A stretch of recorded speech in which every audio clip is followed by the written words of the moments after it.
Feliz sábado, seja mais uma vez bem-vindo à Nova Semente. Mais uma vez fico feliz que você pôde separar essa manhã ou esse início de tarde já de sábado para poder estar conosco estudando a Palavra de Deus. Nós temos aí nos últimos sábados, já há 4 semanas, estudado o tema O Libertador. Nós estamos ao longo dessa série aí, estudando o livro de Êxodo, contando um pouquinho da história de Êxodo, e vendo algumas lições que esse Deus que libertou o povo do Egito também quer nos ensinar para nos libertar também da escravidão do pecado. Então, a cada semana a gente está analisando um trechinho da história. Hoje analisaremos o 5º tema com o título Meu Cuidado.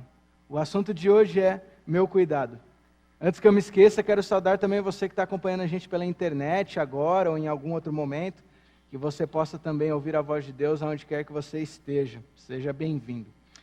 Vamos falar sobre o meu cuidado. Você sabe que quando a gente fala de cuidado, de proteção, geralmente, pelo menos para mim, vem aquela música na cabeça que diz que quando a gente gosta, é claro que a gente cuida, certo? Nós demonstramos amor, nós demonstramos carinho por alguém, nós demonstramos que nós gostamos de alguém quando nós tomamos conta dessa pessoa, quando nós cuidamos dessa pessoa. E existem várias maneiras de nós cuidarmos de alguém. Ou melhor, o cuidado de alguém envolve vários âmbitos, vários aspectos. E eu diria que um desses aspectos principais seria, de repente, o prover. Eu cuido de alguém quando alguém prover algo para outra pessoa. Agora me falhou a palavra aqui. Então, quando eu cumpro o ato de prover, eu estou tomando conta de alguém. Agora, o prover, ele também vai envolver várias necessidades.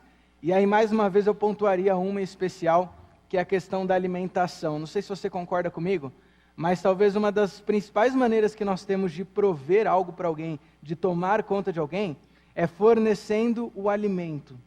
Para pensar, como que a gente analisa se uma pessoa, ou como que eu me analiso se eu sou um bom pai ou uma boa mãe? Quando eu dou para o meu filho tudo que ele precisa, quando eu não deixo faltar comida na mesa. Não é assim? É assim que a gente diferencia uma pessoa que é um bom pai ou uma boa mãe. Quando ele coloca na mesa a comida que a criança precisa, quando ela não deixa faltar. Por isso, nós demonstramos cuidado por alguém quando não deixamos faltar essa comida. É um aspecto muito importante do relacionamento de carinho com alguém. Eu já contei para você que lá em casa nós temos 2 gatinhas, a Chantilly e a Kit Kat. Eu já contei para vocês isso um dia. A Kit Kat, ela tem algumas características que se destacam. As 2 são bem diferentes, embora se dão muito bem juntas. Mas a Kit Kat, ela tem 2 características especiais no caráter dela, digamos assim, na personalidade dela. Que é o seguinte: primeira coisa, ela é extremamente carinhosa. Você pode ir lá, ela nunca te viu na vida, ela vai sentar no teu colo, vai querer carinho, se dá bem com todo mundo, extremamente carinhosa. E a segunda característica dela, que quase que se sobressai ao ser carinhosa, é que ela é extremamente esfomeada, mas é assim de assustar. A gente pegou a Kit Kat de um abrigo de gatos. Então a gente não sabe qual que foi a vida dela antes. Mas eu tenho muita convicção que ela passava muita fome. Porque já faz quase um ano que ela está em casa e parece que ela está tentando compensar ainda os dias de jejum. É impressionante. A vida dela gira em torno da comida. Quando você coloca a comida no pote, ela come como se não houvesse o amanhã. Esse é o estilo de vida da Kit Kat. E você sabe que nesse desespero dela, lá em casa ela usa 3 estratégias para poder pedir comida para a gente. Quem tem gato sabe que o gato não reclama de falta de comida quando o pote está vazio. Ele comeu um pouquinho, apareceu num cantinho, o fundo do pote, ele já acha que está vazio. Então ele começa a pedir. A borda está recheada, mas se no meio não tem, ele acha que está vazio. O gato é assim. E a Kit Kat, você coloca ao cubo aí essa proporção. O que acontece então, quando o pote da Kit Kat fica vazio, ela usa 3 estratégias para pedir comida para a gente. O primeiro é o que eu chamo de caminho da fome. Como é que funciona isso? Ela chega para a gente no quarto, por exemplo, olha para a gente e mia, só que ela não sabe miar direito, então ela faz... Aí ela faz assim. Quando ela viu que a gente percebeu que ela está falando com a gente, ela vira as costas e sai andando. Só que ela sai andando olhando para trás para confirmar se a gente está vindo. Se a gente está vindo, ela continua andando e vai até a cozinha. E para na frente do pote, olha para a gente e mia de novo. Como quem diz assim, deixa eu te mostrar o caminho, porque eu acho que você não está sabendo, para você botar a comida no pote. Enfim, essa é a primeira estratégia. Quando essa estratégia não funciona, ela vai para a segunda estratégia. A segunda estratégia eu chamaria de chutando o pote. Que ela simplesmente, o pote fica na cozinha, então ela vai lá até o pote da comida e começa simplesmente a chutar o pote. E vai arrastando ele até o meio da cozinha. Por quê? É uma forma de protesto, como quem diz assim, ó, tá vendo que o pote está andando? Tá vazio, ó. Então vai chutando. Eu sempre imagino que é como se ela tivesse uma plaquinha, levantando a mão e gritando, não, vai ter fome. E aí fica desse jeito, vai chutando o pote. Quando a segunda estratégia não funciona, aí ela apela para a terceira estratégia, que eu chamo de desespero total. Essa não tem muito regra. Ela simplesmente começa a miar, vem para a gente, fica tentando todas as estratégias ao mesmo tempo, ela entra em colapso, porque ela fica desesperada que ela precisa de fome. A sensação que dá é que ela tem medo que nunca mais vai aparecer comida naquele pote. É impressionante. Ela acabou de comer, esvaziou, ela já está desesperada de novo, porque ela acha que não vai voltar a ter comida. E aí, quando a gente coloca a comida no pote, você precisa ver a reação. Ela fica tão feliz que, primeira coisa, ela começa a se esfregar no pote de comida, como quem faz carinho, assim, sabe? Ai, que bom, comidinha que você veio. E a segunda coisa que ela faz é que ela come ronronando. É impressionante. Sabe aquele barulhinho do gato que faz quando você está fazendo carinho nele? Ela faz quando está comendo. E é tão alto que a gente consegue ouvir de longe. Ela fica extremamente feliz. Aí ela fica tranquila, porque agora ela tem comida, está tudo sob controle. A história que a gente vai ver de hoje, do povo de Israel, acontece algo muito semelhante ao que acontece com a Kit Kat lá em casa. O povo de Israel estava andando no meio do deserto e o pote de comida começou a esvaziar. E agora o povo entra em desespero e começa a clamar a Deus.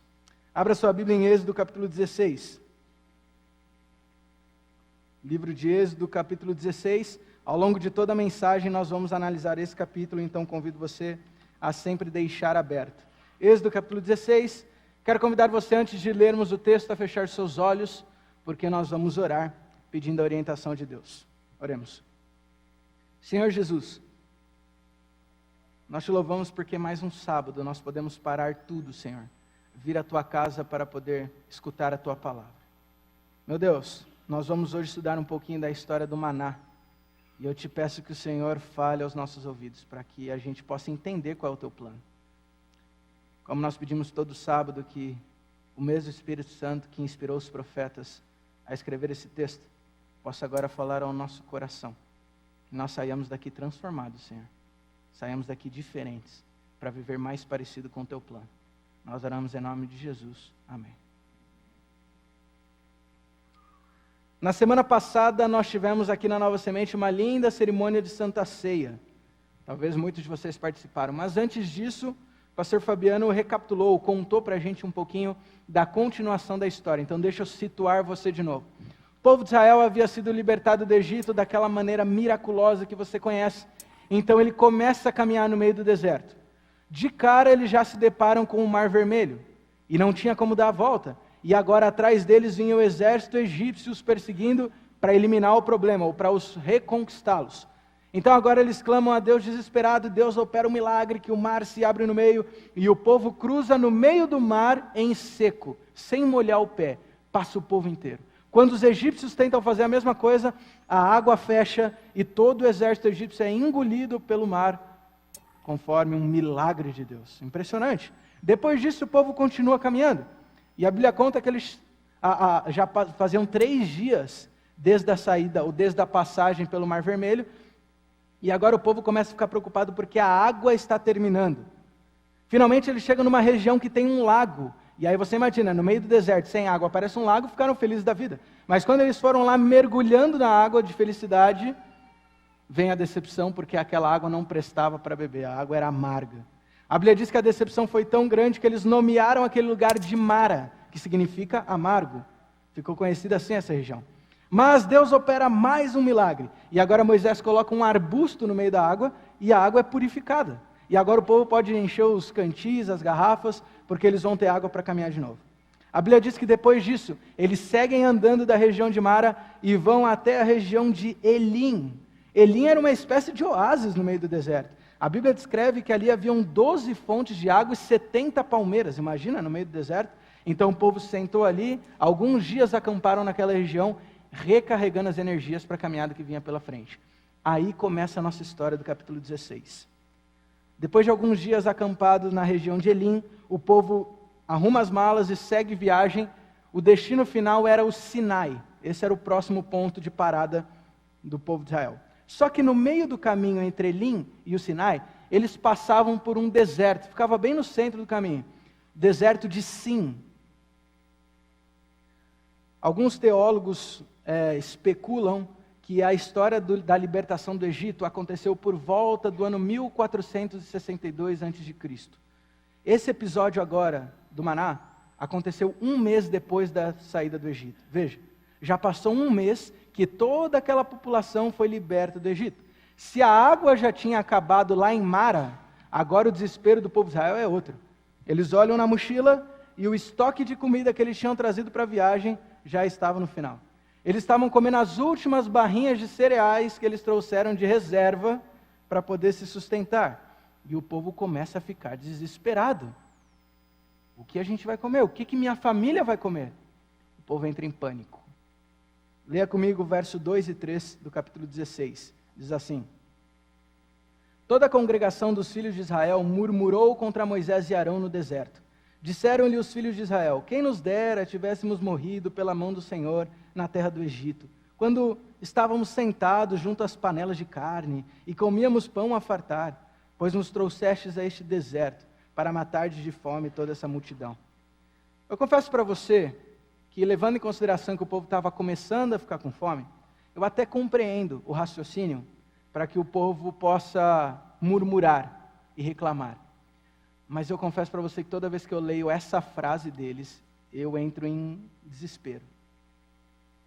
Se você está acompanhando a nossa série desde o início, você vai lembrar que lá no capítulo 1, verso 23 a 25 de Êxodo, o povo um dia era escravo do Egito, e uma hora eles não aguentaram mais essa opressão.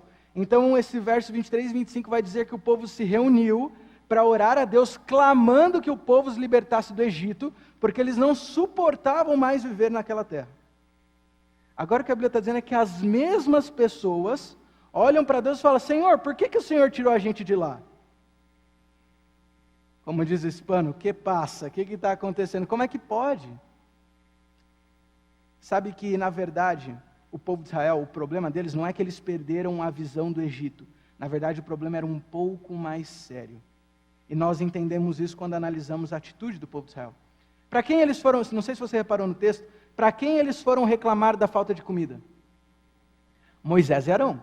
Eu te pergunto, pela lógica, Moisés e Arão iam resolver o problema? Lógico que não. E eles sabiam disso. Eles tinham acabado de passar do Mar Vermelho, acabaram de ter água purificada, acabaram de ter as pragas. Eles sabiam que era o Deus de Israel que libertariam eles desse problema também. Só que no momento que eles se depararam com a dificuldade, o povo de Israel perdeu a confiança em Deus. Apesar de tudo que eles haviam acabado de passar, eles perderam a confiança em Deus. Por isso foram clamar para Moisés e Arão. Veja, aqui nós aprendemos uma lição muito importante, talvez a primeira lição dessa história do maná. Quando nós perdemos a confiança em Deus, nós perdemos completamente o nosso foco de vida, a direção da nossa vida. Quando o povo de Israel olha para o mesmo Egito e diz que agora era uma maravilha, é porque eles perderam completamente o foco, perderam completamente a direção. Era óbvio que o Egito não era esse paraíso que eles estavam falando agora. Eles tinham pão e carne para comer, pode ser, mas era migalha, e o acompanhamento era chibatada e trabalho escravo, era isso que eles queriam? Acontece que quando a gente perde Deus de vista, a gente perde o foco da vida. Vou te dar um exemplo. Você deve conhecer a história de alguém que é assim, ou até mesmo você já passou por isso. Sabe aquela pessoa que é um bom cristão? A vida inteira ela busca Deus e vive os princípios de Deus. Ela defende os princípios da Bíblia com unhas e dentes, ela prega de Deus. Até que chega um dia que alguma coisa acontece e ela se decepciona profundamente com esse Deus. E essa decepção é tão grande que ela toma a decisão, aliás, de se rebelar, aqui entre aspas, de repente não é a melhor palavra, mas ela deseja se afastar. Ela agora, ela se decepcionou tanto que ela não vai querer mais ter essa busca tão profunda como ela tinha antes. Você já viu alguém que passou por isso? Ou de repente você já passou por isso? Para pensar nessa pessoa que você conhece dessa situação, e para lembrar os primeiros dias que ela teve logo depois dessa decisão. Eu não sei se você já reparou que geralmente, quem toma essa decisão, a vida dela no dia seguinte se transforma completamente, o estilo de vida dela. E você pode reparar, todos os princípios que ela vivia antes e defendia com unhas e dentes, agora ela faz questão de viver exatamente o oposto. Não é assim? Aí você pensa, nossa, o que aconteceu com essa pessoa? Virou completamente. Porque quando uma pessoa perde a confiança em Deus, ela perde completamente o propósito de vida. João capítulo 14, verso 6, você conhece o texto de cor. Jesus diz, eu sou o caminho, a verdade e a vida. O que esse texto está dizendo é o seguinte, se você perde Deus de vista, você não sabe mais o que é verdade, então você perde o caminho que você estava andando e você perde finalmente o propósito de vida. Portanto, a primeira lição que nós aprendemos do maná é: aprenda a confiar em Deus. Aprenda a confiar, sem reserva, sem medida. Quando eu perco Cristo como minha referência, eu perco o que é verdade. Por isso eu perco o caminho a seguir. E por fim, eu perco o sentido da vida. Sem Deus, eu perco o propósito de vida. É isso que aconteceu com o povo de Israel. Parou de confiar em Deus. Perderam o caminho, perderam o rumo. Por isso, aprenda a confiar. Nós não podemos perder a confiança em Deus. Essa é a primeira história do maná. Aprenda a confiar em Deus. Mas a história continua. A Bíblia diz que Moisés colocou um pouco de consciência na cabeça do povo e explicou para eles, olha, não tem o mínimo cabimento que vocês estão me pedindo, eu não tenho como resolver o problema, quem vai resolver é Deus, e Deus está tomando conta do seu povo. E a Bíblia diz que, seguido a murmuração do povo, Deus manda uma resposta imediata. A resposta de Deus é: vocês reclamam, ou vocês falam que lá no Egito tinha carne e pão? Pois bem, eu vou mandar para vocês carne e pão. Essa é a promessa que Deus fez. Eu vou suprir a necessidade de vocês.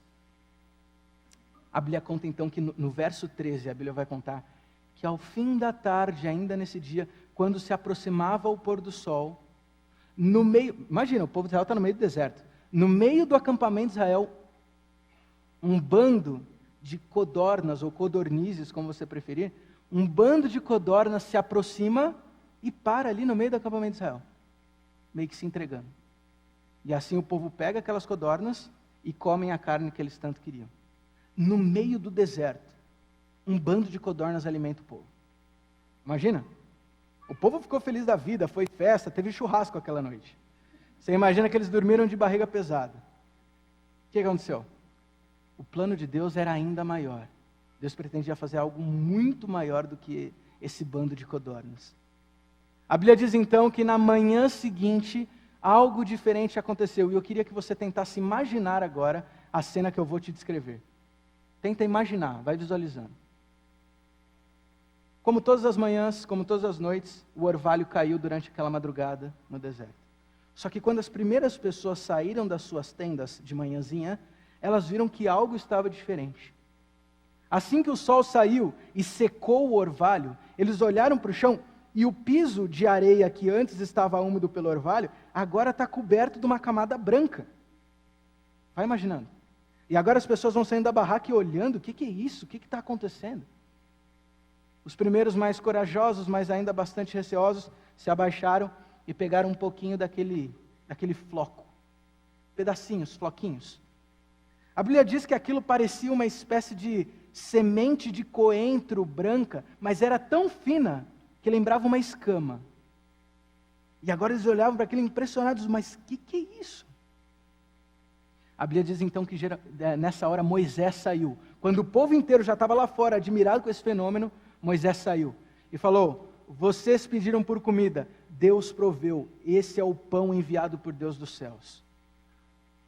Imagina, você está no meio do deserto, quer dizer que choveu pão? As pessoas ficaram impressionadas.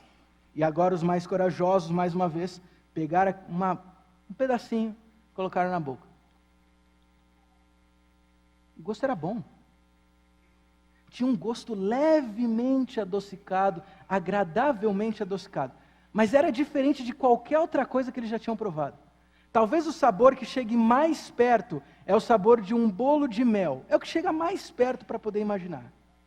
Foi um sucesso na hora. Todo mundo gostou. Assim que os primeiros comeram e não aconteceu nada com eles, todo mundo começou a comer também. E as pessoas iam catando do chão e comendo. E você imagina a festa que foi no acampamento de Israel. Deus proveu o alimento para o seu povo. Literalmente choveu pão do céu. Imagina. E se você ainda parar para lembrar que em cima do povo de Israel havia uma nuvem, que era a presença do próprio Deus que guiava eles o tempo inteiro, nós podemos dizer que esse pão vindo do céu vinha diretamente de Deus, porque aquela nuvem lá em cima era o Deus, que estava lá cuidando deles. Deus cuidou do seu povo. A festa foi imensa. A festa foi imensa. Todos os dias essa festa se repetia. Então cada um saía de manhã e recolhia a porção diária de maná para poder se alimentar durante todo o dia. A Bíblia diz que essa porção diária era 1 gomer por pessoa. A medida do gomer ela varia entre os teólogos, mas a maioria acredita que gira em torno de 3 litros. É uma média. Por pessoa, 3 litros de maná era recolhido. E assim o povo se alimentava todos os dias a mesma rotina, o mesmo milagre, até que chegou o sábado. Quando chegou o sábado, a coisa foi diferente. A Bíblia diz lá no verso 27 que havia alguns desavisados que, da mesma maneira como os outros dias, saíram da barraca para poder encontrar um maná lá no chão, ou aquele negócio lá no chão. Até isso é um detalhe curioso. Aquilo que eles comeram era tão diferente que eles não conseguiram nomear aquele negócio. E falaram assim, o que é isso? E ficou conhecido como maná. Maná significa o que é isso? Ou seja, não tem nome. Ficou conhecido como maná aquele pão, de tão diferente que era. Eles estavam impressionados. Então agora, no sábado, eles saíram para procurar o maná. Mas quando o orvalho secou, o que ficou no chão? Areia. Não tinha maná. O que aconteceu? Acontece que no dia anterior, na sexta-feira, Moisés tinha dado uma orientação. No sábado não choveria maná. E aqui a gente tira a segunda lição. Leia comigo o verso 22 e 23. Leia comigo o verso 22 e 23, diz assim. Ao 6º dia, colheram pão em dobro, 2 gômeres, 6 litros para cada um. E os principais da congregação vieram e contaram a Moisés. E ele disse, é isto que o Senhor vos diz, amanhã é repouso o santo sábado do Senhor. O que quiserdes cozer no forno, cozei-o. O que quiserdes cozer em água, cozei-o em água. E tudo que sobrar, separai, guardando para a manhã seguinte. Pulamos para o verso 26. 6 dias o colhereis, mas o 7º dia é o sábado, nele não haverá. A orientação que a Bíblia deu aqui é o seguinte, que Moisés deu, vindo de Deus, é o seguinte. No sábado não vai cair pão, porque o sábado é o dia do Senhor. Mas você não vai passar fome no sábado, então o que você vai fazer é o seguinte. Na sexta-feira, você vai recolher 2 medidas por pessoa, 6 litros por pessoa. E agora você guarda metade, você come metade na sexta e a outra metade no sábado. Mas no sábado não vai cair pão. Sabe qual é a segunda lição que a gente aprende nessa história? Nós precisamos aprender a respeitar a vontade e a lei de Deus. Olha, a gente poderia ficar a manhã inteira aqui só falando sobre o ponto do sábado na história do maná. Mas eu não vou fazer isso, eu vou destacar apenas, fazer um parênteses, destacar 2 pontos sobre o sábado aqui. Preste atenção. A primeira coisa que o sábado no maná nos mostra é a santidade e a validade desse dia como um dia sagrado. Você se lembra que os 10 mandamentos, onde diz da guarda do sábado, vai aparecer apenas em Êxodo capítulo 20, nós estamos no capítulo 16. Eles estavam indo para o Sinai, aonde receberiam os mandamentos. Ainda não havia as 2 pedras dos 10 mandamentos, mas a lei do sábado já existia. Isso é muito interessante, porque a lei do sábado ela é eterna, e a história do maná é uma evidência disso, então grave isso. A santidade do sábado ela não nos remete ao Sinai. A santidade do sábado nos remete à criação de Deus. Por isso o sábado ele é válido para toda a humanidade, e não somente para o povo de Israel. Segundo ponto que nós destacamos aqui, e esse é muito curioso, que nem sempre a gente se atenta para isso, é a questão do dia da preparação. Lucas capítulo 23, verso 54, chama a sexta-feira, dá um nome para a sexta-feira. O nome do dia é dia da preparação. Por quê? Porque na sexta-feira é o dia onde nós devemos nos preparar para receber o sábado. Hoje em dia, muitas pessoas, até mesmo em nosso meio, nós temos dificuldade de guardar o sábado com a santidade que Deus ordenou que fosse. Por quê? A gente tenta guardar o sábado, mas sempre tem um problema do trabalho para resolver, tem uma conta que ficou para pagar, tem alguma coisa que vai ter que fazer e não deu para guardar o sábado como Deus planejou. Sabe por que não deu? Sabe qual é a chave para ter um sábado deleitoso? É a sua sexta-feira. A Bíblia diz que a sexta-feira é um dia de trabalho comum. É o dia para você fazer o seu trabalho e a sua obra, como o mandamento diz. Mas você já deve começar o dia lembrando que ao pôr do sol começa o dia santo de Deus. Por isso eu me preparo durante a sexta-feira. A sexta-feira é o dia de preparação para o sábado. Então, se a sua rotina, se o seu contexto de vida não tem permitido que o seu sábado esteja inteiramente disponível para Deus, pergunte para a sua agenda como você tem gasto a sua sexta-feira. Talvez esteja aí o problema. A sexta-feira é o dia de preparação para o sábado. Mas eu disse que era um parênteses. Voltando para o nosso assunto. O que eu queria dar maior destaque nessa questão do sábado aqui é a necessidade de cumprir a aliança de Deus. Ao longo de todo o Antigo Testamento, Deus faz, refaz e reafirma a aliança que Ele fez com Abraão e Ele faz com o povo de Israel. A aliança é bem simples. Eu serei o seu Deus e você será o meu povo. Isso consiste no seguinte: enquanto o povo fosse completamente fiel a Deus e seguir os seus preceitos, Deus cuidaria do seu povo. Deus não deixaria faltar nada. E Deus livraria dos maiores problemas e tentações e lutas. Deus cuidaria do povo. Mas veja, existe a necessidade de estar com Ele. Imagina uma criança que vai atravessar a rua. E você então, como pai ou como mãe, segura a mão da criança. Você, quando segura a mão da criança, promete para ela que ela não vai ser atropelada porque você está tomando conta.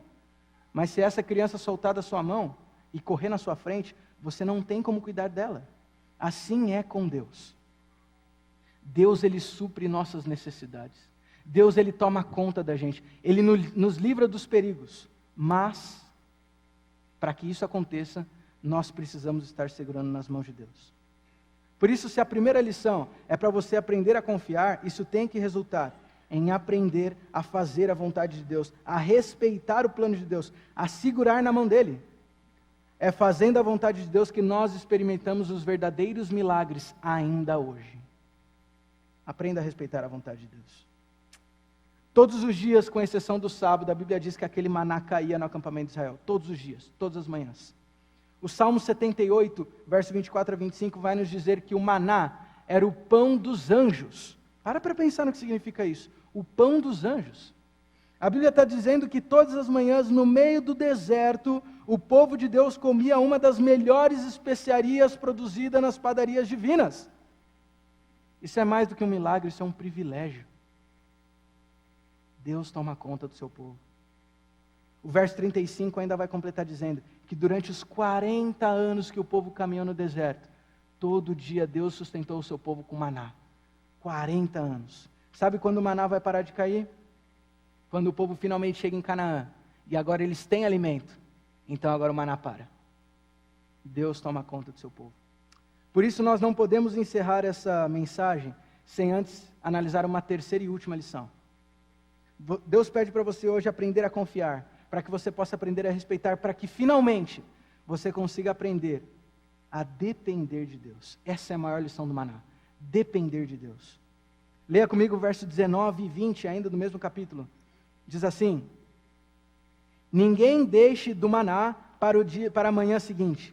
Eles, porém, não deram ouvidos a Moisés. E alguns deixaram do maná para a manhã seguinte, porém deu bichos e cheirava mal. Olha só que interessante. A Bíblia diz que todas as manhãs caía maná e o povo saía para recolher. Mas Deus deu uma ordem muito clara. Ninguém deveria fazer estoque. Ninguém deveria guardar. É apenas a porção do dia, com exceção da sexta-feira. É apenas a porção do dia. Você se lembra que na sexta-feira as pessoas guardavam e comiam no sábado? A Bíblia diz que alguns teimosos fizeram a mesma coisa durante a semana. Porque eles pensaram assim: bom, chover pão no meio do deserto não é a coisa mais normal do mundo. Então, vai que não chova amanhã. Eu vou pegar um pouquinho a mais, guardo no estoque, se não chover, eu tenho comida aqui. Sabe o que a Bíblia diz que aconteceu? Do dia para a noite, ou da noite para o dia, apodreceu aquele maná, ele cheirava mal e deu bicho. Estragou completamente, estragou a cozinha da tenda do povo de Israel. Todos os dias eles tinham que pegar maná novo. Agora pare para pensar, você como um pai de família, você tem filhos para alimentar. Você não tem controle se na manhã seguinte você vai poder alimentar seus filhos. Para pensar no que isso significa.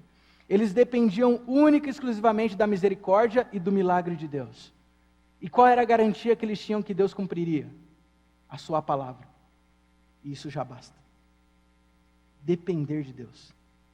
Sabe uma criança que não sabe falar, não sabe andar, não sabe comer, tudo que ela pode fazer para resolver os problemas da vida é chorar e esperar que alguém faça por ela?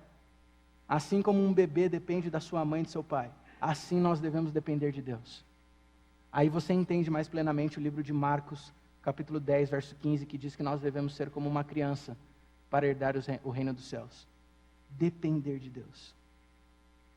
A lição mais preciosa do maná é que nós precisamos aprender a depender de Deus. Eu queria caminhar para o final da nossa mensagem com uma história. Conta uma história que em 1939, na Angola, existe uma região chamada Namba. Imagina aquele interior do interior, um lugar extremamente afastado. Talvez quem vive ali sejam mais tribos nativas. Namba, no interior da Angola. A história conta que naquele local houve um grupo de adventistas que estabeleceram ali um núcleo de missão. Naquele local. Só que nessa época dos anos 39, uma grande estiagem recaiu sobre aquele local da Angola.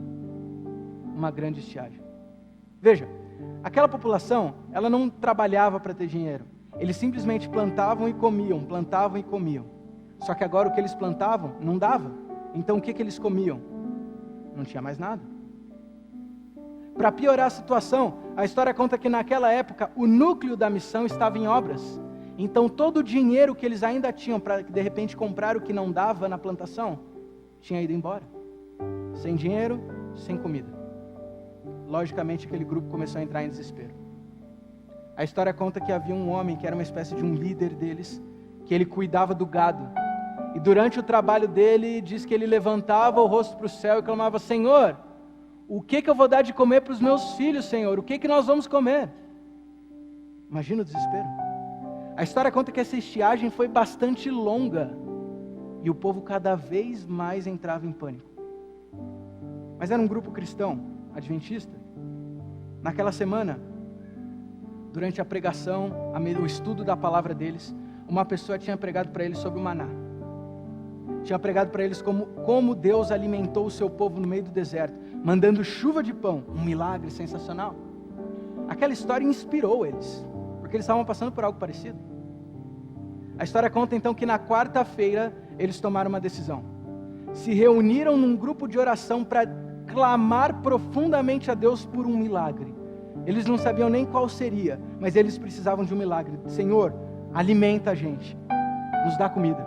Simples assim. Eles não estavam pedindo por luxo, por nada, comida.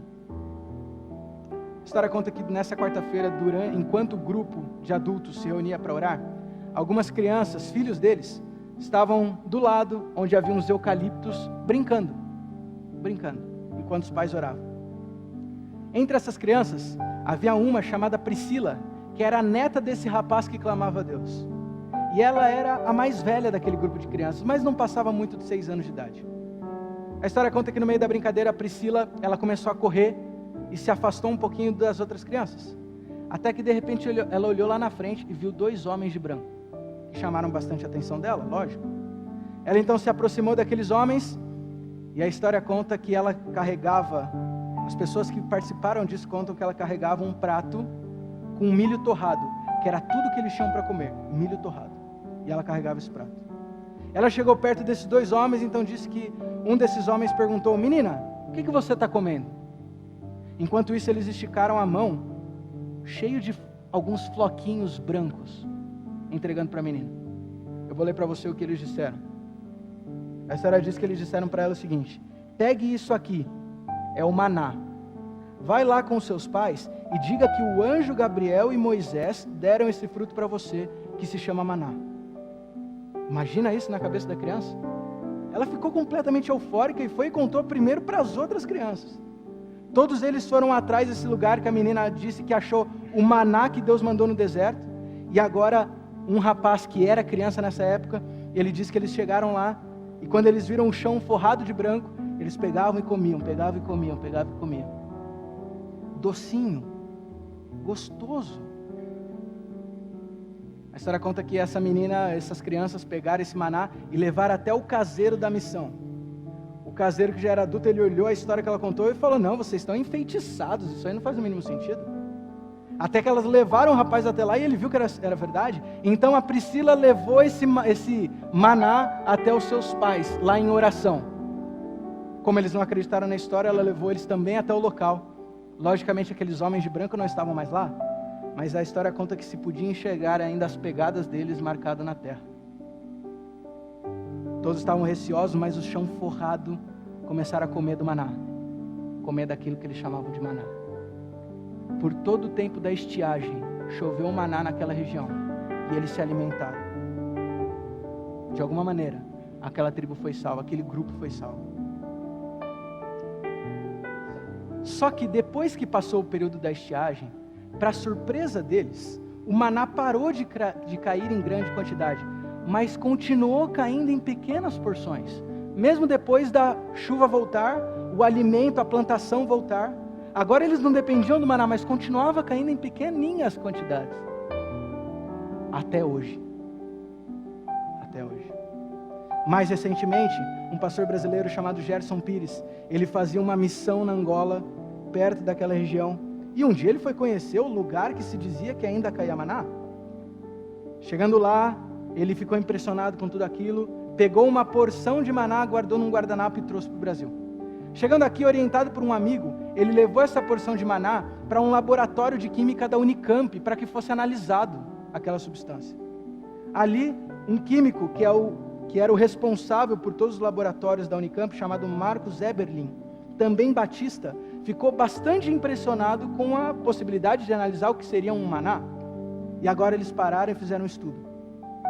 A conclusão dele foi bem interessante. Logicamente, eles não têm como provar se aquilo é um maná ou não, mas ele fala o seguinte: a composição química bate com a composição que se esperaria de um maná.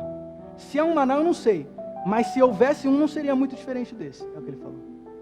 Depois, uma nutricionista chamada Adilis Prado, ela pegou essas mesmas pesquisas, esses mesmos dados, e ela analisou o seguinte: além de ser um alimento propício à vida humana, definitivamente é algo que não está em nenhum catálogo científico.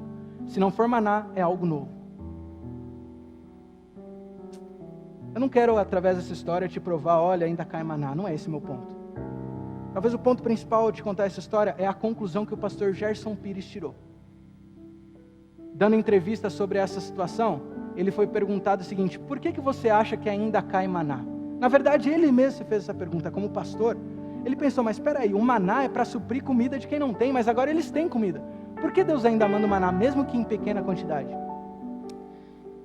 Pensando, ele chegou à seguinte conclusão. Eu vou ler para você. Deus quer fortalecer a fé dos seus filhos, dizendo: filho, se um dia você tiver necessidade, não se preocupe, porque eu vou continuar mandando pão do céu.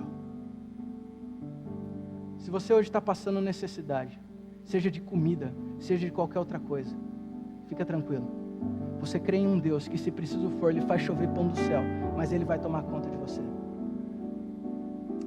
Eu queria terminar essa mensagem com uma citação do livro Patriarcas e Profetas, no capítulo 26, falando sobre a história do maná. Olha o que Ellen White escreve. Preste atenção. Muitos olham para os israelitas daquele tempo e se admiram de sua incredulidade.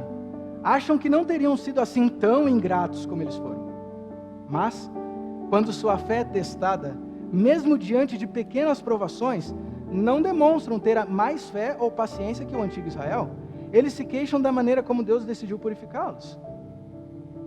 Embora suas necessidades presentes sejam supridas, muitos vivem em constante medo de que a pobreza recaia sobre eles e que seus filhos venham a sofrer. Em vez de os obstáculos os levarem a buscar a ajuda de Deus, afastam-se dele ainda mais, permitindo que a ansiedade e o descontentamento o dominem. E olha como ela conclui. Nosso Senhor não nos diz que não há perigos em nosso caminho, mas Ele nos mostra um refúgio que nunca falha. Deus nunca te prometeu que você não teria problemas, mas Ele te promete que durante a provação Ele vai estar lá do seu lado. Não quer você nessa manhã aprender a confiar, a respeitar, a depender de Deus? Segurar firme na mão dele e não soltar mais. Parar de se preocupar e correr atrás do vento de coisas que você não tem como controlar. Depender como um bebê depende da mãe. Depender de Deus. Não quer você fazer isso essa manhã? Nós vamos terminar essa mensagem cantando, como fazemos toda semana. Mas eu queria convidar você ao ficar de pé e cantar, que você possa tomar essa decisão no seu coração. De segurar firme na mão desse Deus que tem poder para mover montanhas. Por isso Ele tem poder para te salvar.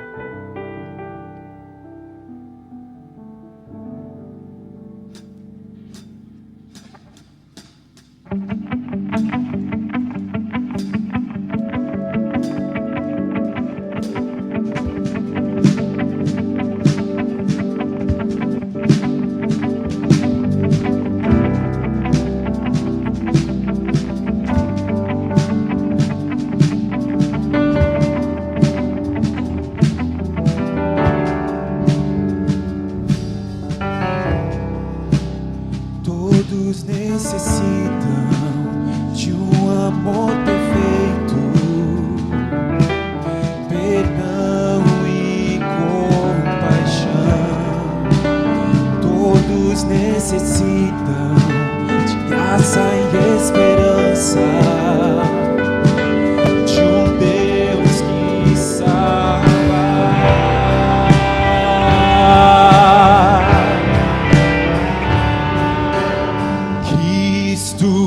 Move as montanhas e tem poder para salvar, tem poder para salvar, para sempre, autor da salvação. Jesus a morte venceu, sobre a morte venceu.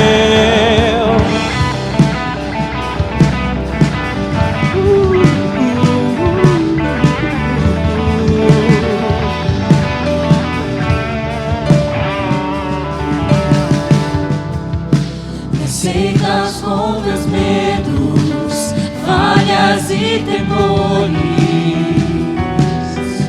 Enche meu viver, a minha vida entrego pra seguir teus passos. A ti me rendo.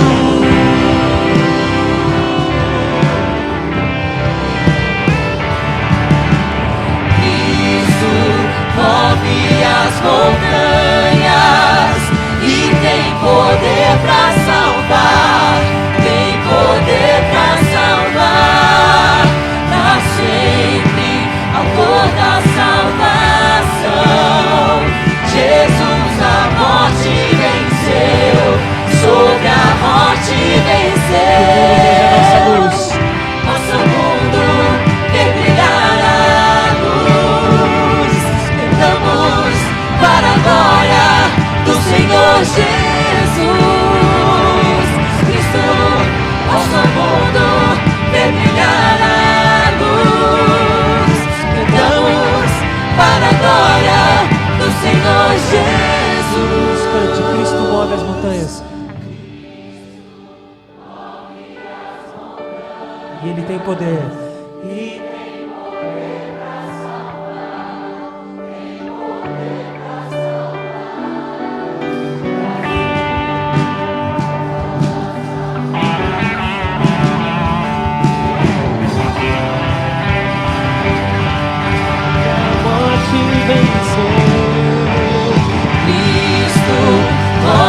As montanhas e tem poder pra salvar, tem poder pra salvar, pra sempre, autor da salvação. Jesus a morte venceu, sobre a morte venceu. Posso ao mundo ver brilhar a luz. Cantamos para nós.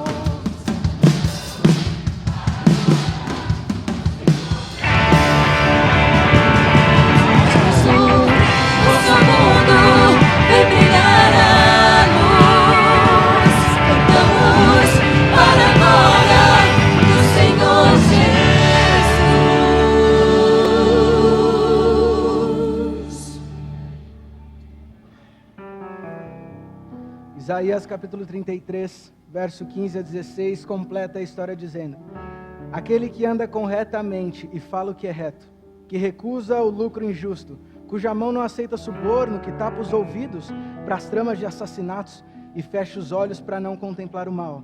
É esse o homem que habitará nas alturas. Seu refúgio será a fortaleza das rochas. Terá suprimento de pão e a água não lhe faltará. Aquele que depende de Deus, aquele que segura firme na mão de Deus, Deus não vai deixar faltar. Vamos orar. Senhor Jesus, nós te agradecemos porque o Senhor nos dá um privilégio. E o privilégio que o Senhor nos dá hoje é o privilégio de depender de Ti, Senhor. Mas nós não dependemos de qualquer pessoa. Nós dependemos daquele Deus que abriu o Mar Vermelho, daquele Deus que fez cair 10 pragas sobre o Egito, daquele Deus que acompanhou o seu povo como uma nuvem, daquele Deus que fez chover pão do céu. É esse o Deus que nós dependemos. Nesse Deus que nós confiamos, Senhor. Meu Deus, hoje o que nós te pedimos não é para que o Senhor tome conta da gente, porque isso nós sabemos que o Senhor já faz, e a gente não poderia nem pedir tudo que o Senhor sonha para nós. O que nós pedimos hoje, meu Deus, é que o Senhor nos ajude a segurar firme na Tua mão. É que o Senhor nos ajude a estar do Seu lado. Que o Senhor nos ajude a depender de Ti. E que quando a dificuldade vier, a gente não tenha medo, a gente não tenha preocupação. Porque se a dificuldade está na frente, nós sabemos que ao nosso lado o Senhor está. Nos ajude a depender de Ti como um filho depende de uma mãe. Até a sua volta, quando estaremos para sempre contigo. Oramos em nome de Jesus. Amém. Amém. Deus te abençoe. Você possa depender de Deus essa semana. Cumprimente quem está do seu lado. Um bom restante de sábado para você.